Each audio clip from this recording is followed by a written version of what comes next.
Bom dia, pessoal, tudo bem? Bom, mais uma vez estamos aqui para falar sobre trânsito, né? Então hoje o assunto vai ser documentos de porte obrigatório durante as aulas práticas ali para aquele candidato que está se habilitando ou aquele que está mudando categoria ou adicionando uma categoria, tá bom? Então fique até o final do vídeo, curta, compartilhe e faça aí seus comentários, né, e suas reflexões, assim como a gente sempre faz aqui no canal. Não simplesmente traz a leitura da lei de forma fria, né? Mas sim fazendo sempre uma interpretação. Essa é a ideia do canal.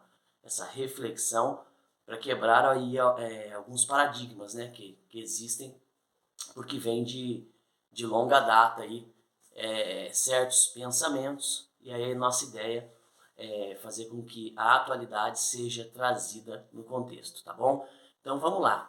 O que diz o artigo 155, né, do Código de Trânsito? Ele diz ali que caberá ao órgão executivo dar uma licença para que o candidato faça ali as suas aulas, né? Então, ao aprendiz será expedida uma licença de aprendizagem, é o que diz lá parte do artigo 155 do Código de Trânsito. Essa licença de aprendizagem, ela vem disciplinada lá na resolução 789 do CONTRAN, né? Ela já estava contemplada na 168, que foi trazida ali para 789, né?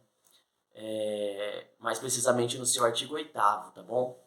Então lá fala da licença de aprendizagem para direção veicular, que é a chamada LADV, né? Que todo mundo conhece, um documento então de porte obrigatório, né?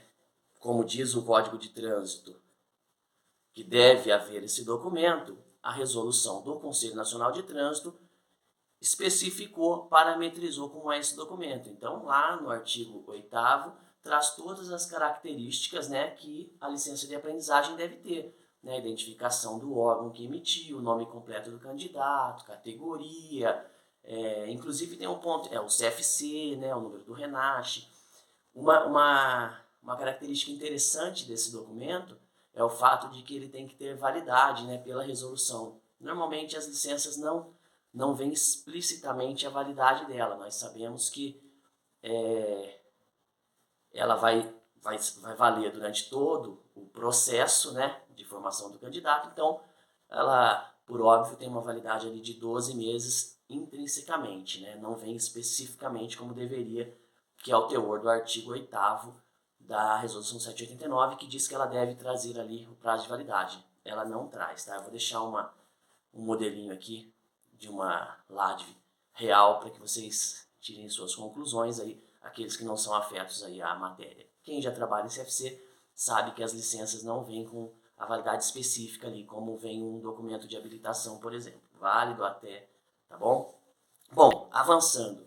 Além da LADV, né, no mesmo artigo 8º, lá no parágrafo 2º, diz também nessa resolução que o candidato, quando estiver em aprendizagem, ele deve estar portando a licença e um documento de identidade.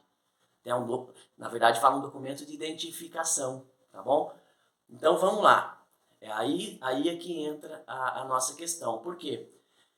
Documento de identificação para aqueles que estão fazendo adição ou mudança de categoria, a CNH, né? A pessoa já é habilitada, então poderia ser a licença de aprendizagem mais a carteira nacional de habilitação, seja ela no formato físico, seja ela no formato digital, uma vez que o artigo 159 do Código de Trânsito atribui fé pública e validade em todo o território nacional das carteiras nacionais de habilitação que são apresentadas no formato digital, tá? Então, a CNH no formato digital tem a mesma validade da CNH no formato físico, tá? Então, poderia ser a CNH digital e a LADV para esses candidatos. E no caso dos candidatos à primeira habilitação, eles têm que apresentar um documento de identificação, seja qual for, né? Então, seria o RG, normalmente, né? O registro geral ali de informações, o RG do candidato. Só que em fevereiro foi instituído aí um decreto, tá?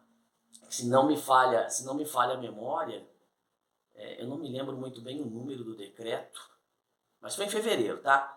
Em fevereiro foi então, depois eu deixo aqui na descrição o número do decreto, que agora não foi a memória, 10.000 e qualquer coisa.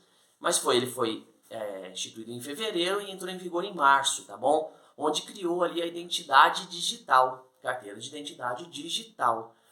E nesse decreto, lá no anexo 3 dele, no primeiro artigo, ele fala que essa carteira de identidade digital, a ela lhe é atribuído todos os efeitos jurídicos da física.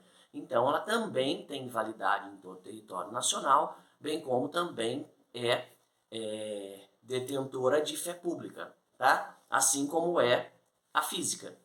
Então, a carteira de identidade digital, para todos os fins, também substitui a física. Então, se o candidato chega no CFC com a LADV, e aí vai cada CFC. Tem CFC que deixa a LADV no CFC, tem CFC que entrega para o candidato, não vou entrar nesse mérito. Mas o candidato que estará em aula deverá estar portando, então, combinando tudo isso que eu falei, tá? O artigo 155, o 8º da resolução, o 155 do Código de Trânsito, o 8º da resolução, e mais com a combinação agora desse decreto presidencial, né, esse decreto presidencial de fevereiro, que entrou em vigor em março, o documento de identificação, que no caso não precisa necessariamente então ser o RG físico, poderia ser a identidade digital, tá bom? Que também, assim como a física, é detentora de validade jurídica, de validade para todos os fins, como se a física fosse, assim dispõe ali o anexo 3 desse decreto, tá bom?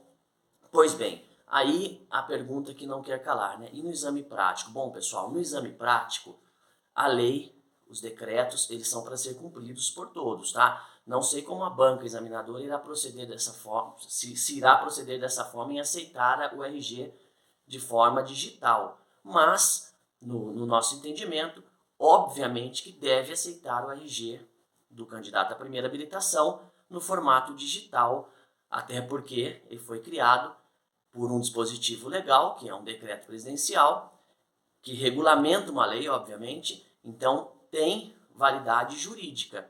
Inclusive, chego a ir um pouquinho mais longe, dizendo que, conforme o artigo 33 da Lei de Abuso de Autoridade, aquele que exigir algo que não está previsto em lei, criar algum óbice ali que não está previsto em lei, poderia responder, inclusive, por abuso de autoridade. Então, o servidor que não aceitar o RG, a identidade digital, poderia incorrer nesse crime de abuso de autoridade, tá bom? Isso, no meu entendimento, visto que é um documento válido e não há nada que o desabone, tá bom?